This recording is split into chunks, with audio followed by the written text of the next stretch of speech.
جب کسی ادارے کا مقصد مبہم ہو جاتا ہے تو اس ادارے کا زوال شروع ہو جاتا ہے، اور اس کی وضاحت ہم ایک کہانی سے کرتے ہیں جو کہ سیم والٹن کی ہے۔ سیم والٹن امریکہ میں وہ شخص تھا جنہوں نے ایک سٹور سے والمارٹ شروع کیا، لیکن اس کے اندر یہ خوبی تھی کہ وہ سخت محنت کا عادی تھا اور قسمت، حالات اور مشکلات کے بجائے سخت محنت پر یقین رکھتا تھا، اور اس کے بارے میں کہا جاتا ہے کہ اس نے ایسی سخت محنت کی کہ وہ ہر بار کامیاب ہوا، گویا کہ وہ ناکامی کا تصور ہی بھول چکا تھا، بلکہ کہا جاتا ہے کہ وہ ناکامی کا تصور ہی نہیں کر سکتا تھا۔ اور یہاں تک کہ لوگ امریکہ میں سکسیس کے بارے میں جو تصور کرتے ہیں تو سیم والٹن اس کی ایک واضح تصویر بن گیا تھا۔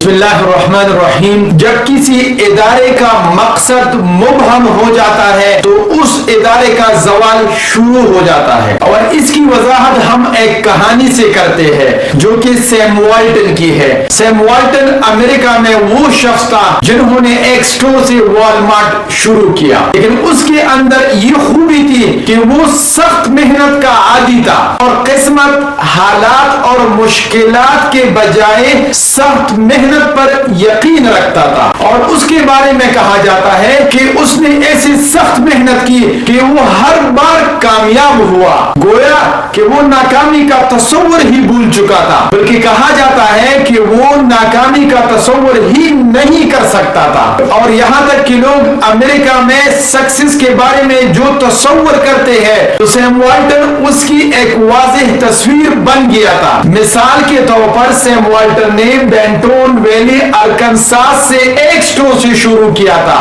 اور جب وہ مرا تو پورے امریکہ میں سیم والٹن کی چینز تھے، اور ایک ہفتے میں 40 ملین لوگ اس کے سٹور سے شاپنگ کرتے تھے، اور اس کی سالانہ ریونیو 44 بلین ڈالر تک پہنچ چکی تھی، جس کی وجہ سے اس کا یہ سٹور دنیا کی تیسری بڑی معیشت بن گیا۔ لیکن یہ بات یاد رکھ لیجئے کہ امریکہ میں سیم والٹن پہلا آدمی نہیں تھا، بلکہ بہت سارے اسمال بزنس اونر ایسے تھے جو کہ بڑے بڑے خواب دیکھتے تھے، اور سائمن سینک کہتا ہے کہ میں ایسے بہت سارے بزنس اونر سے ملا ہوں کہ اپنے بزنس کو بلین ڈالر بزنس میں کنورٹ کرنا چاہتے ہیں لیکن نہیں کر پاتے۔ امریکہ میں آج 27.7 ملین کمپنیاں رجسٹرڈ ہیں، جن میں سے صرف 1000 کمپنیاں ایسی ہیں جن کی اینول ریونیو 1.5 بلین ڈالرز ہے۔ تو اس کا مطلب یہ ہوا کہ 0.004% کمپنیاں ایسی ہوتی ہے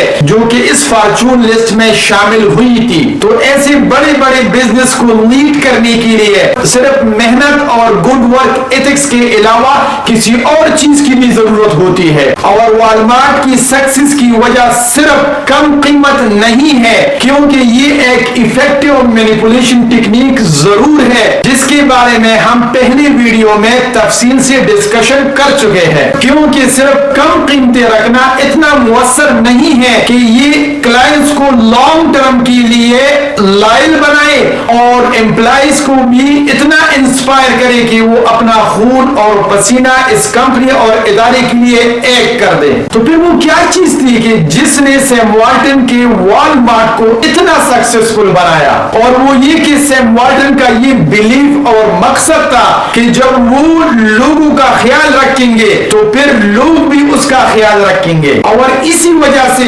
انہوں نے اپنے پروڈکٹس کی قیمتیں کم رکھی تھی، اور وہ یہ بھی کہتا تھا کہ جتنا زیادہ بینیفٹس میں اپنے کسٹمرز اور امپلائیز کو دے سکتا ہوں تو پھر کسٹمرز اور امپلائیز بھی اتنا ہی زیادہ بینیفٹس مجھے دیں گے، اور والمارٹ امریکہ کا ایک سپر مارٹ بن گیا۔ لیکن بہت افسوس کی بات ہے کہ اس کے مرنے کے بعد اس کے بیٹے نے اس کا ویژن بلا دیا، اور یہاں تک کہ والمارٹ کے امپلائیز اور سی ای او یہ بھول گئے کہ والمارٹ کس مقصد کے لیے بنایا گیا تھا۔ تو بعد میں اس کے امپلائیز اور کسٹمر یہ سوچنے لگے کہ شاید پروڈکٹس کے کم قیمت کی وجہ سے یہ اتنا سکسیسفل تھا، جبکہ بالکل غلط تھا، بلکہ اس کے سکسیس کا راز تو سیم والٹن کا مقصد تھا، اور یہی وجہ تھی کہ امپلائیز اور سی ای او پھر سالانہ ریونیو پر فوکس کرنے لگے، نہ کہ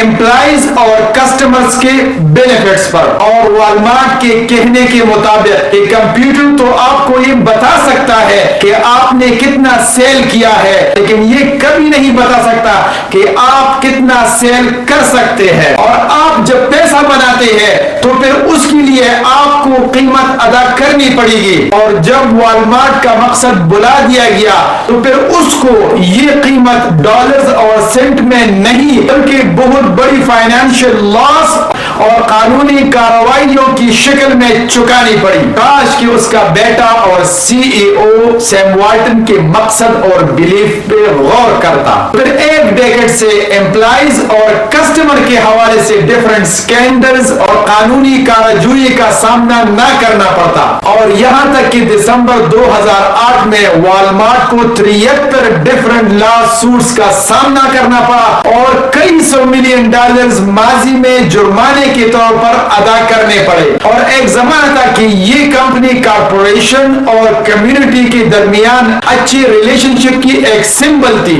اور قانون بنانے والے لوگ والمارٹ کے لیے قانون پاس کرتے تھے کہ دور دراز علاقوں میں والمارٹ سٹورز کھول دیے جائے تاکہ لوگوں کو زیادہ سے زیادہ بینیفٹس پہنچے، بلکہ قانون بنانے والے یوں سمجھتے تھے کہ والمارٹ ویلفیئر اسٹیٹ میں اپنا کنٹریبیوشن کر رہا ہے، اور یہی وجہ تھی کہ پورے امریکہ کے مختلف علاقوں میں والمارٹ کے سٹورز کھول دیے گئے تھے۔ لیکن وہ وقت بھی آیا کہ نیو یارک سٹی کے ریپریزنٹیٹیو لیبر یونینز کے ساتھ مل کر سٹورز کو بند کرنے کے لیے احتجاج کر رہے تھے، کیونکہ والمارٹ اپنے امپلائیز کے ساتھ اچھا رویہ نہیں رکھتے تھے۔ اگرچہ آج بھی والمارٹ اپنے فاؤنڈرز کی ویژن کی وجہ سے بہت بڑا بزنس ہے، اور تقریباً $400 بلین سالانہ اس کا سیل ہے، جو آج بھی ٹارگٹ کے مقابلے میں 6 گنا زیادہ سیل کرتی ہے۔ لیکن والمارٹ جو بھی پرابلمز فیس کر رہے ہیں اس کا اصل وجہ ایک ہی ہے، اور وہ یہ خود والمارٹ ہے، اس کی سی ای او اور امپلائیز، یعنی آج وہ اپنے فاؤنڈرز کی طرح نہ سوچتے ہیں، نہ عمل کرتے ہیں، اور نہ کمیونیکیٹ کرتے ہیں، یعنی وہ اپنے مقصد سے ہٹ گئے اور انہوں نے فوکس اینول ریونیو پہ کیا۔ لیکن یہ بات بہت کم لوگ سمجھتے ہیں کہ والمارٹ کے فیلیور کا اصل وجہ اس کے فاؤنڈرز کی ویژن اور پرپس سے منحرف ہونا ہے، اور یہی وجہ ہے کہ ایک کمپنی جس کی وجہ سے امپلائیز اور کسٹمر دونوں اس کو پسند کرتے تھے، آج امپلائیز اور کسٹمر دونوں اس کو ناپسند کرتے ہیں۔ اور ہم تو باہر کے لوگ ہیں، آج اگر ہم والمارٹ کی سروسز، پروڈکٹس اور ایفیشنسی سے مطمئن نہیں ہے تو ضرور یہ بات ہے کہ اس کے اندر کے لوگ مطمئن نہیں ہیں، تبھی تو کسٹمرز اور کلائنٹس غیر مطمئن ہیں، اور لوگ کہتے ہیں کہ آج کا والمارٹ وہ نہیں ہے جو سیم والٹن نے بنایا تھا۔ تو پھر کیا ہوا؟ Thank you for watching.